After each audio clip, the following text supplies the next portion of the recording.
Good day and welcome to another panel. My name is Xavier Borgia. Welcome to Venture Capital TV. Here, as usual, I'm together with two great panelists, Vandana and Tushar. Welcome to the show. Thank you very much for joining us once again. Thank you We're so much, looking, Xavier, for having us. we're very much looking for your insights of this interesting topic. But just before we move on to that, I'd just like to remind our viewers that, as you can see in the previous shows, you always have like a little bit of an intro. And in this occasion, I just want to remind you that you can see this show and previous shows. You go to latalking.com/VCTV/shows. Also, you can follow us on our socials like Facebook, Twitter, YouTube. Just hit the subscribe button, and you always be informed with the latest news, trends, and even giveaways. As before we move on to the show, just another reminder: anything mentioned here is not any type of financial advice. Please do your research before you make any decision. The choices are yours. Well, having said that, then I think we can start. And today's show is about how to calculate the valuation of your startup. And before that, I would appreciate if our panelists can give us a short introduction about themselves. Vandana, would you like to start, please? So hi everyone. First of all, thank you for having me here. It's a pleasure to meet you, Xavier, for the first time. And it's my pleasure to be on Latukan VCTV. Thank you to the entire team of Latukan VCTV for creating these shows that helps people connect globally over one platform. Coming to the introduction of myself, I was in Singapore and Jakarta for 15 years in investment banking. And I worked as an investment banker and advisor to family offices and angel investors in Indonesia, helping startups from a diverse background. And after 15 years of staying there, I have come back to India and founded Convanto, which is one of the most well-known boutique investment banks led by a female founder in India. I'm also a venture advisor with Loyal VC and a partner with GST Venture Studios. I've also been selected as one of the top most women leaders in the Wealth Management 2021. Apart from this, my brand Convanto comes under the top 10 women entrepreneur brands. I'm connected with 300 plus investors globally. We are sector agnostic. Typically, we do a $1 million to $25 million. My expert opinion is sought in leading business news channels like VCTV and Business World, which can be seen on YouTube. I have given 160 plus talks all over the world. And once again, thank you for having me here. It's a great pleasure to share insights on this panel. Thank you very much, Vandana, for that introduction. We really honored to have you here. Thank you very much. Tushar, please let us know more about yourself. Thank you, Xavier. Thank you, VCTV. Thank you, uh, Maria and Hasmik. I'm a founder CEO of Consultancy Ventures. We are affiliated with more than 350 global investors. I'm also an angel investor in my personal capacity. I've invested in 4 technology companies. Mhm. Uh, I'm an accomplished professional with experience spanning multiple sectors. I was part of the team at Brand Capital, which is India's largest venture capital fund by the number of deals they do. I've also been at the private equity practice at Deloitte and Touche, the Big Four consulting firm, Okay. and headed treasury at Russian company Sistema's India unit. Sistema is listed on London Stock Exchange, and I raised almost $2.5 billion for their India unit in 3 years, and was a chief financial officer with the logistics company, which is owned by the American private equity fund Guggenheim Partners. I'm a mentor and judge at 4 out of the top 5 educational institutions in India: the Indian Institute of Technology at Mumbai, Delhi, Chennai, Kharagpur, and IIT ISM Dhanbad. Um, I've arranged funding for startups and growth stage companies in diverse sectors like education technology, fintech, consumer B2B, B2C, agri-tech, D2C, deep tech, and other, and also non-technology sectors. You are free to check the recommendations on my LinkedIn. There are more than 40 recommendations. My expert opinion is often sought by leading business news channels and publications like CNN, News 18, Venture Capital TV, Business World, Business and Economy, and Digital Market Asia. I'm academically trained from Harvard Business School and also MBA in finance from University of Delhi and in engineering. So thank you so much for having me here. Oh, perfect. So I think both of your profiles fit perfectly what we want to talk about today, the evaluation of startups. There are a lot of people there uh, having their passion for having their own startup, their own business. Now, how do we go on evaluating that? Here are a few questions that I would like to start with. Let's start with the first one. How to determine the reasonable value of your startup? Vandana, would you like to we start with that one? Yeah, sure. So, startup valuation is never an exact science, especially for early stage businesses. Factors can include your industry, the current market, your team's credentials, and other surrounding forces that might be taken into account. A startup valuation is the measure of how much investors think your company is worth right now. Now, without years of financial data to rely on, startups and their investors, angels and venture capitalists, have had to rely on more creative ways to substitute for these inputs. In a nutshell, the process goes back to quantifying a bit of basic finance, risk versus Mhm. reward. And in startup terminology, it's traction versus market size. Now, as a startup founder, you will invariably face a time when you need to think about the valuation of your company, whether you're pre-revenue, post-revenue in fundraising mode, or simply granting your employees stock options. You'll need to have a valuation to operate, or off. Of course, in fundraising, setting your valuation will ultimately come down to a negotiation, but it's worth utilizing some best practices to justify your number and gain as much as leverage as possible in these situations. Now, coming to your question, how do you determine the reasonable value of your startup? It's always good to have,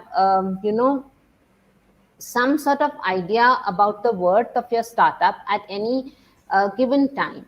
If you're not at an early stage, this often isn't easy. Established businesses have assets, solid metrics, a good customer base, and profits. This means the worth of the company can be easily worked out. Now, as a startup, you might be missing some of these key factors, which makes calculating the value of your startup a little bit harder.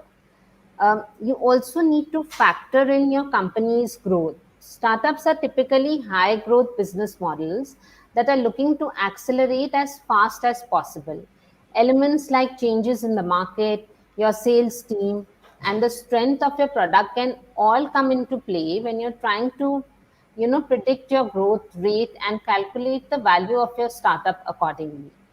Now, if you're thinking about serious venture capital investments, minor investments applying for startup financing, or looking to get bought out by a bigger player, it's crucial to get the maths right with the right startup valuation method.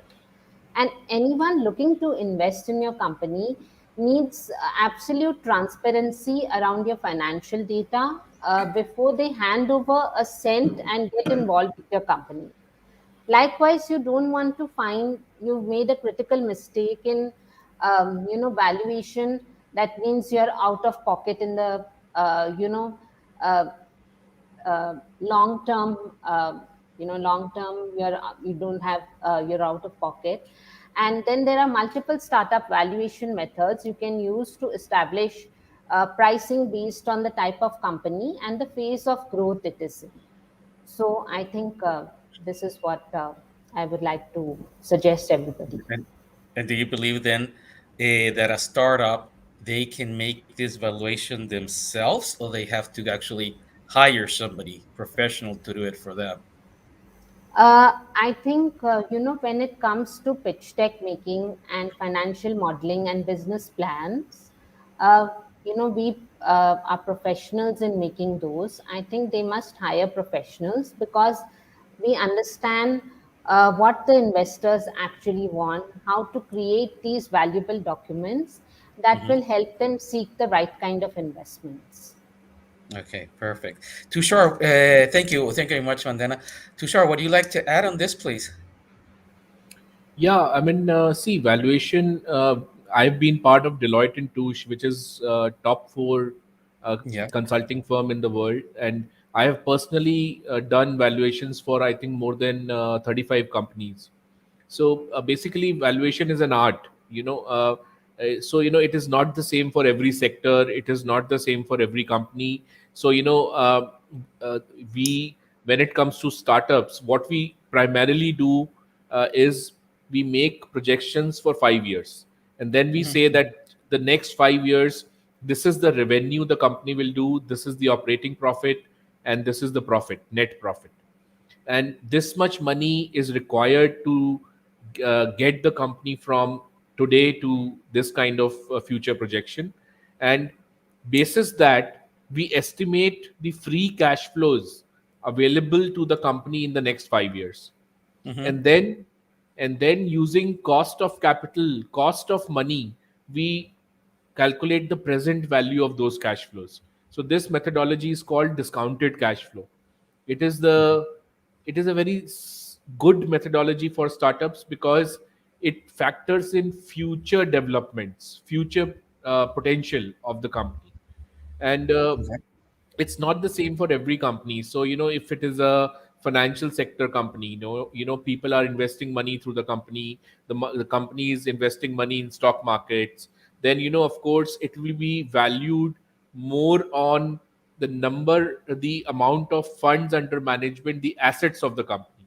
So then we will keep in mind a net asset value, NAV. Hmm. So Hmm.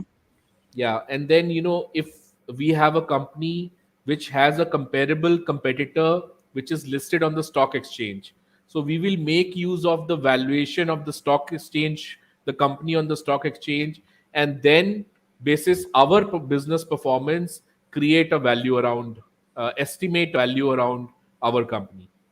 So all these methodologies are there. There is another methodology which is called transaction multiples. So uh, if suppose I have to estimate the value of my company, I will see which kind of equity transactions have happened in similar type of companies, and what is the valuation at which those transactions have happened, and then I will Hmm. try and estimate my company's value. It is called transaction multiples. So all these Okay. methodologies are available, but the best one which I feel is market multiples and discounted cash flow, DCF. And just to short, just personal question: how long does it take you to make evaluation of a startup in time wise? How much time do you think? See, working on the sheet does not take me long time, but arranging data, because if you want to find market information, information which is available in the public domain about comparable listed companies or comparable transactions, then all these data is usually not easily available in the public domain. So Hmm. you need access to databases, you need access to Bloomberg, to Reuters, to Capitaline, or you need access to all those databases which whose professional job is to arrange this data and have this data with them.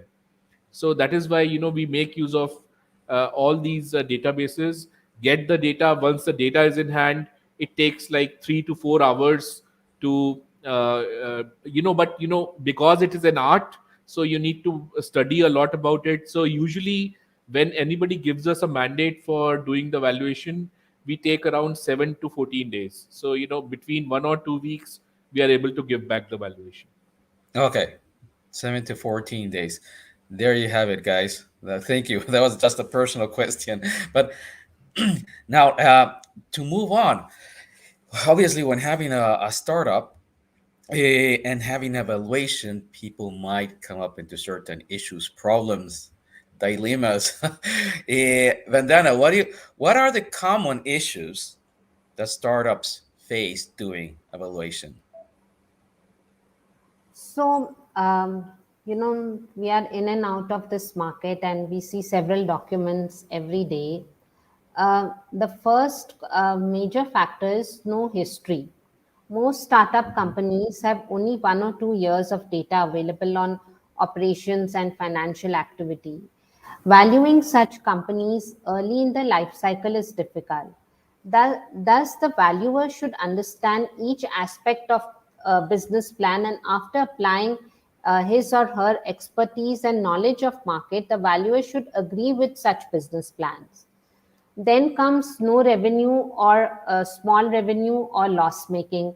Majority of the startups are more focused on establishing business models, developing client base, product or service market fit, etc.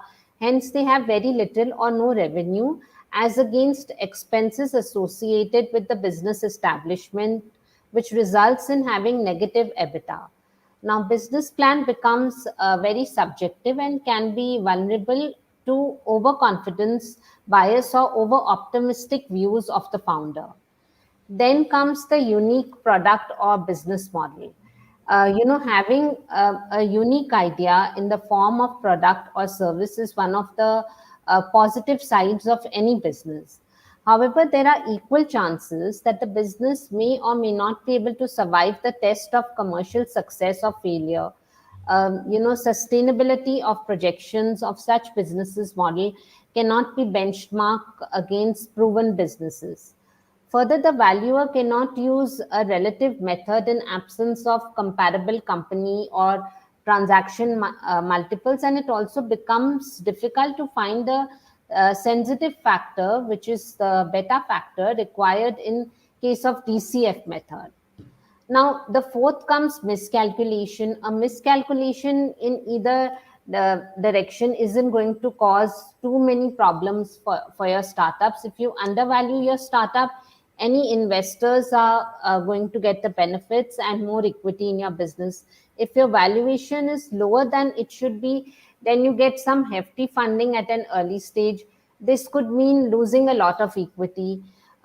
In turn, this means you have less equity to offer for any future investors as the value of your company has been diluted. And on the flip side, if you overvalue your startup, it technically means you can raise more funds without losing as much as equity. And the last but not the least, putting a very high valuation, putting an unreasonable sum or on your startup can sometimes attract the wrong kind of investors. That's just in the deal for the dollars and not the health and prosperity of your business. You might also find it difficult to keep inflating the value to attract future funding rounds, and investors entering into partnership with you under the impression that you have high valuation might become increasingly resentful of their decision to do business with you. I think these are some of the factors that one should keep into consideration. Yes, thank you, Vandana. Tushar, I saw that you were agreeing at the beginning with what Vandana said about the lack of history. Yeah. Is that, you think that's one the most common issue, or have you found other ones? See, the startup guy will always tell the investor, look at my future. And Hmm. the investor will always tell the startup guy, show me what is there on the ground right now. Hmm. So this fight is an eternal fight. It will never stop. So, and the startup founder might say they will do $500 million turnover in the next 5 years, but the investor says, let me factor in the risk reward ratio, I mean the risk as well. So Hmm. uh, while it is very exciting to do your valuation on the basis of projected cash flows, but end of the day, every business has some fundamentals. There is a certain pricing which a particular product can command in the market. We are living in competitive times. Technology changes every 3 to 6 months, and Hence, usually what we do is that apart from discounted cash flows, we also try to rely on other methodologies. And Vandana very rightly said, when we are using the free cash flow methodology, which is called discounted cash flow, then we are trying to bring the value of these cash flows over a period of 5 years to current date using a cost of money. Now, even with a thing like a factor like the cost of money, two people might differ. Somebody might say the cost of money for a startup in India is 30%, and somebody might say it is 15%. And just if you use both of them to calculate, the result will be it'll have a huge variance. Hmm. So where does that number lie? I mean, so for using this number, we have to rely on the experience, the judgment of the valuer. And my team, we have been working on this since ages. Probably 14 years, and so we really understand how to get out something which makes sense to both the investor and the startup. And it doesn't help that a lot of articles which are there in the newspapers, on online media, they give you half baked figures. So two articles, somebody would say this deal happened at $100 million, some other article might say it happened at $50 million. Then you are not sure of the information which is available in the public domain. And that is why, see, we are professionals, we have access to best databases, Bloomberg, Reuters, Hmm. so we are able to get the best quality information, and then take a decision in this whole process. Perfect. Thank you very much for that answer. Here's another very interesting question, which me myself I do not know the answer. So as you can see, we are all learning here. What is the difference between pre-money valuation and post-money valuation? Vandana, would you like to take this one, please? Yeah, sure. So, pre-money and post-money valuations help investors calculate the risk of working with you and the amount they are willing to invest. It's important to distinguish between these two valuation methods when you're looking into an external funding. Now, pre-money valuation refers to the worth of a startup before it receives any external funding or Hmm. investments. This gives the investors a clear picture of the current worth of a startup and also the value of any shares that might have been issued. Once a startup has received outside financing and funding rounds, post money valuations can be calculated. These two startups' valuation methods can affect financing and your ownership percentages if you are looking at getting equity investors on board. Now, even if those percentages are small as startups, they could mean a difference of millions of dollars, even if your company goes public further, down the track. So, this is the small difference that I have created between pre-money and post-money valuations. And when a startup is going to calculate the valuation, do they always calculate do they always have a pre-money valuation and a post-money valuation? Tushar, what do So you think? yeah, so I'll give you an example. Suppose a company, we are saying, I am a startup. I tell the investor that my valuation is $5 million. So $5 million is a pre-money valuation, because Hmm. this valuation is when I have not taken the investor money. So Yeah. this is without the investor money, hence it is pre-money valuation. But when the investor money comes in, suppose the investor puts in $2 million. So I had a pre-money valuation of 5 million. The investor put in 2 million. The total is 7 million. So my post-money valuation becomes 7 million. So basically, it's like a valuation before the investor money, and one valuation which is after the investor money. And when I quote a valuation to the investor, I always give them pre-money valuation. That Okay, what is then. the valuation? Yeah. Okay, then sounds like it is a must to include these two types of valuation when having an overall calculation Right, for it. right. It makes a lot of sense because the investor likes to see a very clear picture. Okay, perfect, perfect. Okay, thank you. Now I understand. What? Let's move on to the next question. What should be done with a pre-revenue startup? Vandana, can you start, please? Yeah, yeah, sure. Now, in this situation, there are some ways to get a sense of the valuation. The first is the amount. For a Series A round, a typical amount is $3 million to $5 million.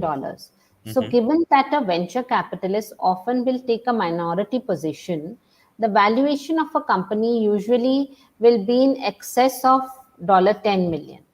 Then comes the timing.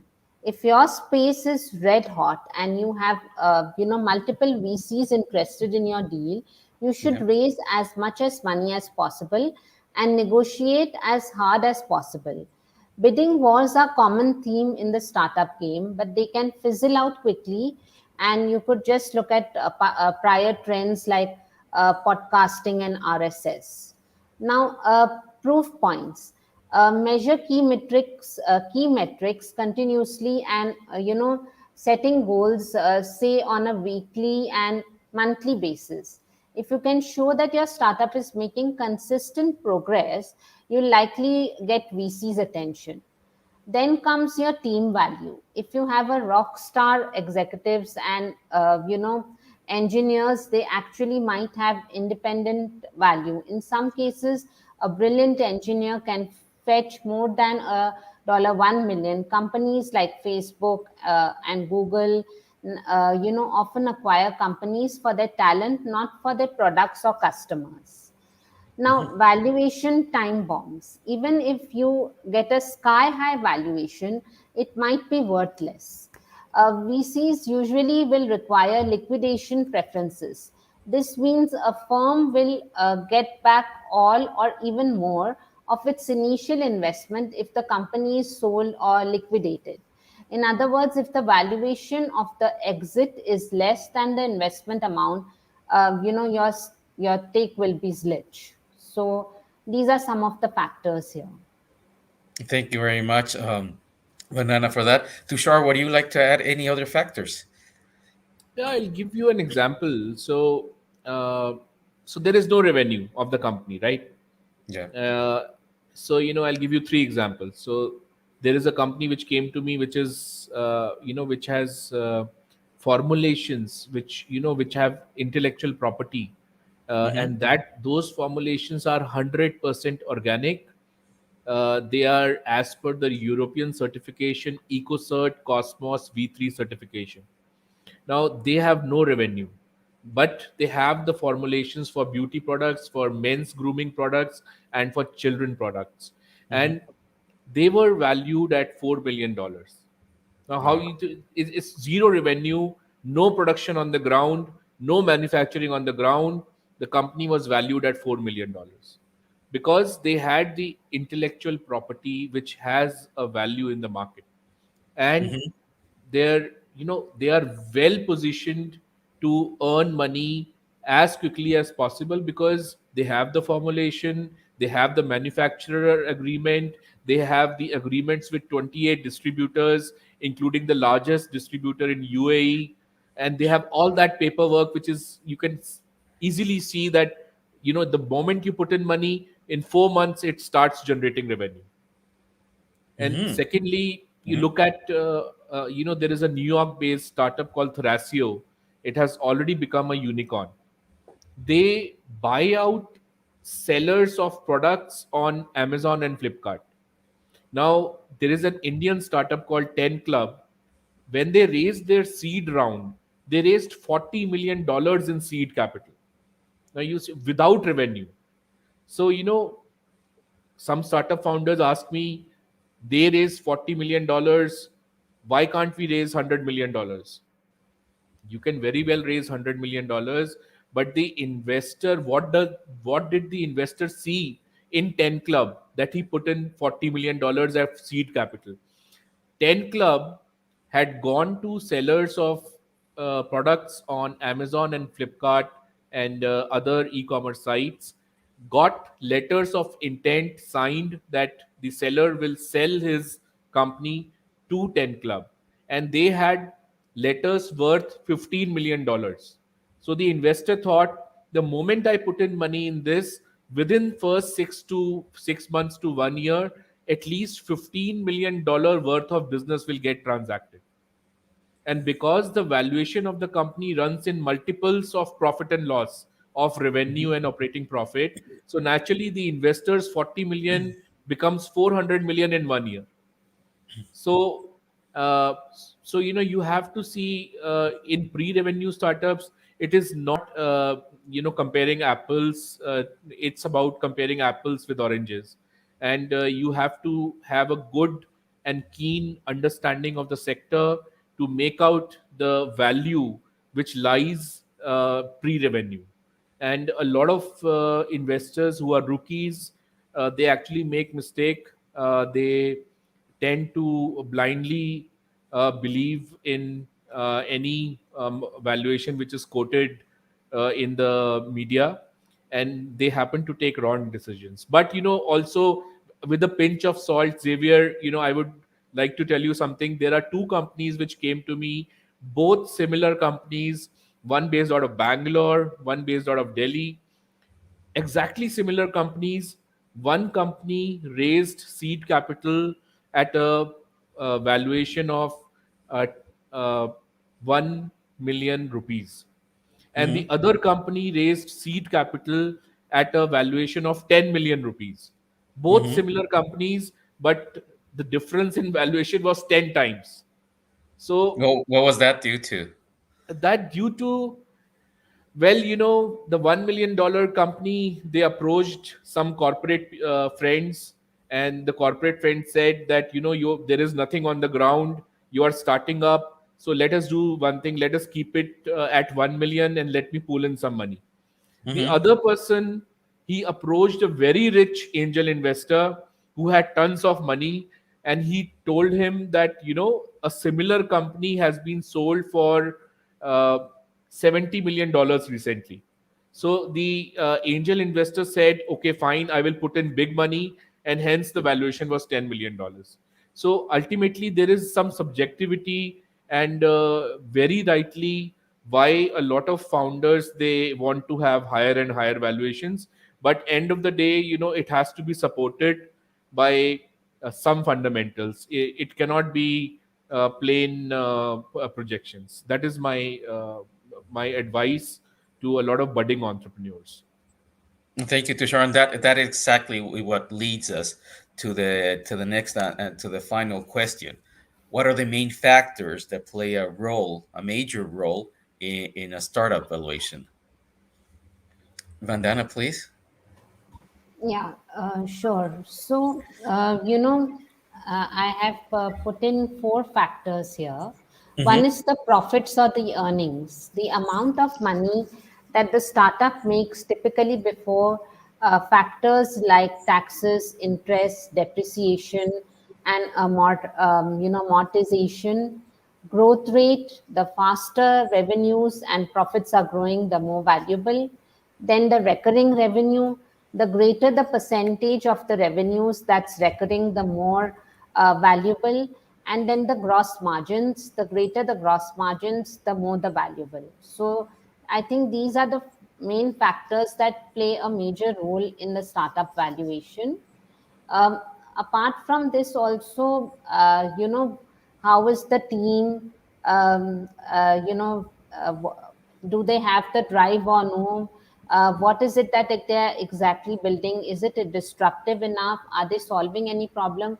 There are lots of factors that go into a lot of things when we do valuations. Yeah, that's a very good point because I think, for example, with different tokens out there, some tokens you can see they do have substance in the background. They are going to Yeah, help solve a problem, while others exist just for existing. yeah. Of course, doesn't mean that they will not have a demand. There's a market for everything, but yeah, in respect to valuation, I think obviously the ones that have a sound background, a sound project, maybe may be evaluated more. Um, Tushar, what's your opinion? Once we get into the exercise of startup valuation, then on the profit and loss side, we talk about revenues, projected revenues, Hmm. and then the cost, the how much, how will the company, spend the money, the cost, and after revenue and cost, we come to operating profitability. And once we have cash flows coming from operating profits, then we talk about balance sheet issues. Balance sheet issues will be cost of capital, which includes cost of equity and cost of debt. So, India, the cost of debt is more because our interest rates are more. If we talk about US, the cost of debt is hardly 0.5% annual. And cost of equity, US cost of equity is hardly anything because there's so much of money floating around in stock markets and Hmm. for investments. But in other countries, the cost of equity might be more. So those are the balance sheet factors.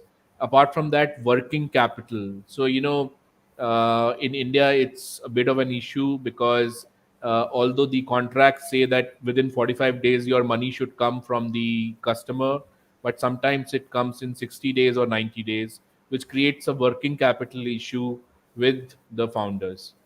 And Hmm. because so working capital, it distorts your cash flow negatively. And and then you have this is the information which is within the company. And the second factor is the information which is available in the public domain. What are the similar companies, which are the similar companies, whether in the same country or in abroad, which of them are listed on the stock market, what is the valuation they are commanding vis-a-vis their business performance, and secondly, what kind of transactions have happened which are similar to your company in the market, and third, if you are an asset heavy company, then what is the state of the sector in which you are operating? Is it going down since many years or is it rising since many years? Because projections depend on the cyclicality of the Hmm. sector as well. So it is all an art, a lot of art, and there is some fixed methodology. In fact, world's greatest valuation expert is Mr. Ashwath Damodran. And I was happy to have attended his lectures, and it is simply amazing, the way he thinks, the way he justifies, and calculates numbers. It is simply amazing. Like an art, like you said. Yeah, The absolutely. form of art. Perfect. Excuse me. Well, thank you very much for that insight. We have reached the end of this session. Vandana Tushar, on behalf of La Token, we really appreciate your time. Thank you very much. For our viewers, remember you can always go back to see this discussion and other discussions. Please go to latalking.com/vctv/shows for much more information. And once again, Vandana, Tushara, a pleasure having you here and having learned so much from you. And thank you very much. Enjoy the weekend. To our viewers, keep safe. You also enjoy the weekend. And until next time, Thank you so much, Xavier. Thank you, everyone at VCTV. Thanks. Thank you thank too. you. It was a pleasure to be here. And I could be reached out on my LinkedIn handle or my website, www.convanto.com. Uh, Perfect. I can also be reached out on my LinkedIn handle and my website, consultancy.com, KANSALTANCY. Thank you so much, Eh, Xavier, once again. No, thank you. And to our viewers, again, you have Vandana's, Tushar's names. Please get in contact with them. They will be very glad to hear from you. Okay, once again, have a great weekend and thank you.